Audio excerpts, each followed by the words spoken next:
I created my best work yet. Are you ready to watch it? I asked it to create a flight simulator because anti-gravity, you get it?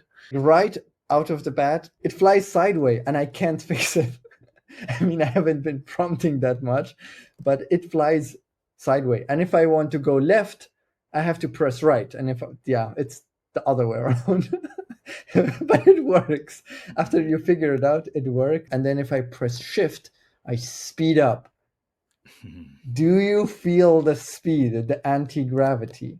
And yeah, this is the look of anti-gravity. It looks like cursor a lot. I still prefer cursor. It is VS Code and it is version 1. So, can't be too harsh. But I'm surprised that you had it running in the browser because it actually installs a extension. And this is how it controls the browser. So this is how you were doing it in Cursor last week where you were able to like query it directly. And this is a new feature of Cursor 2.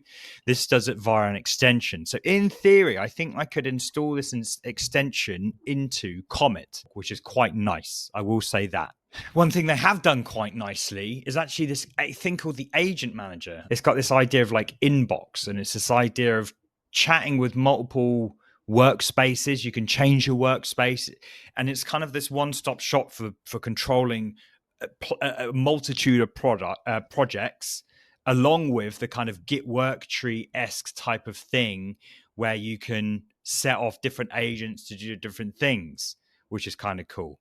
The code comparison thing is a bit rough. I saw some really dodgy styling as the diff, showing you the diff of the code.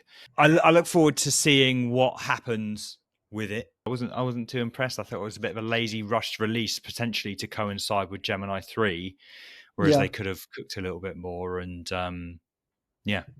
release something a bit more impressive, All of these switches that we see, to me, indicates that it hasn't been really figured out. So who is it we are building for? How people will use it? Like, what is the easier way? What is the preferred way? We don't know. That's why we have a bunch of toggle and switches to accommodate for all of that. Yeah.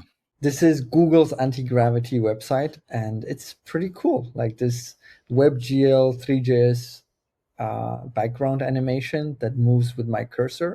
So if we scroll down, we have some typing animations, and these animating. They are pretty good, but still, like, for my taste of like, if I call this like a premium animation? Not really. They could have more details, but it's pretty solid. It's pretty good. My favorite section is this section. So we have these dots, and if I hover over one of these, we get this icon being built at the background, and we see it's not static. The dots are slowly moving in to that pile, but it never like overpopulates. So they've done a great job creating this. It looks really beautiful. It's very responsive. When you get to the footer, you see the last 3 letters lift off, because the whole tagline is experience liftoff, anti-gravity. This is part of a larger conversation on my show, Cmd+AI, which we stream live every single week. We discuss the news and all things related to AI in the world of design and web. Catch us next week and join in the banter.